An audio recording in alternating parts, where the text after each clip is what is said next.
Hello, this is Chris of Magoosh, and today for Vocabulary Wednesday, I'm doing a oldie but a goodie, meaning I'm taking words from official practice tests. I've done this many times before, but I think a lot of students appreciate this because these are words that clearly the GRE likes, and they might even be words you see test day.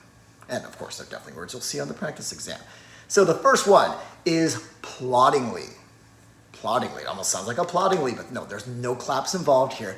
This begins with a P, and it comes from the word plodding. If you do something in a plodding manner, you walk very slowly. Like imagine you had 20-pound cement boots on each leg or on each foot, and you were walking. How would you walk? Ploddingly. Now, a GRE text completion or sentence equivalence isn't going to say, the elephant walked in a blank manner. Oh, I know, it's ploddingly. Of course, the GRE isn't also going to speak in like a fake British accent. But why are they using ploddingly? How would they use it? So the way it's used on this test, or in a more academic way, is to describe something that goes in a very slow and dull and tedious manner. And it's usually a work of art or a creative work. So meaning a movie, a book, a piece of music, like the 52-minute symphony was extremely plodding, and the audience fell asleep. And there was no applauding at the end. Next up, we have impetuous, which is always a fun word to say. It's a very 19th century kind of word. It comes up like in a lot of books I've read from like Jane Austen, that kind of era. But it still, for whatever reason, shows up a lot on the tests. And to be impetuous means to rush into something really recklessly without thinking at all.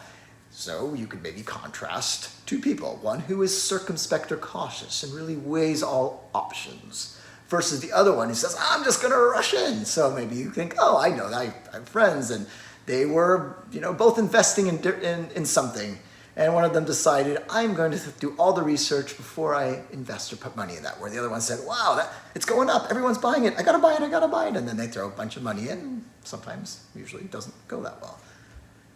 Next word is dissolution.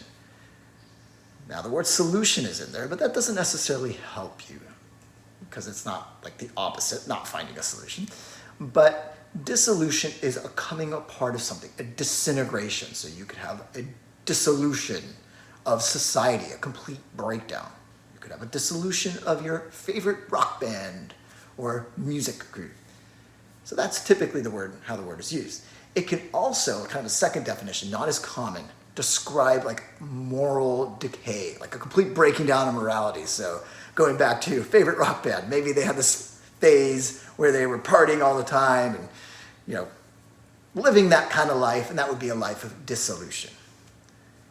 Last, we have the word scrupulous. And it also has a moral tinge. I like how these words are kind of going together here.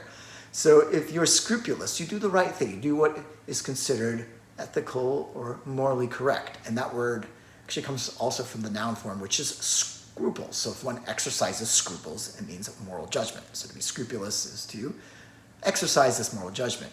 Now, the interesting thing about this word is it has another definition, which means to do something in a very careful or conscientious manner.